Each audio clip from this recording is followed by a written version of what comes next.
સંજીવની રસ, સંજીવની રસ એટલે શું હશે એવું લાગે. સંજીવની રસ એટલે ગૌમૂત્ર જ છે, ગૌમૂત્ર જ છે આ.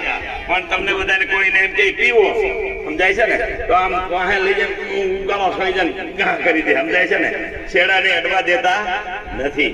પણ એક ભાઈને એવું નહીં આવ્યું કે આ જગતને બચવું હશે તો ગૌમૂત્ર પીધા વગર જીવી શકાશે નહીં. લખી લેજો, જેને લખવું હોય ને લખી લેજો. અને ગૌમૂત્ર પીવું જ પડશે. પણ પીવું કેમ? એક ભાઈએ એનું સંશોધન કર્યું છે, ગૌમૂત્રનું જ્યુસ બનાવ્યું છે. જ્યુસ ગૌમૂત્ર જ છે પણ જ્યુસ બનાવ્યું છે. એની અંદરથી સુગંધ કાઢી નાખી છે, એની અંદર બીજી સુગંધ ભેળવી દીધી છે. પાઇનેપલ છે, પાન છે, જુદી જુદી સુગંધ ભેળવી દીધી છે. અને તમે પીવા જેવું બનાવ્યું છે. એક ગ્લાસ આખો ગ્લાસ ભરવાનો, એની અંદર 2 ઢાંકણા નાખવાના.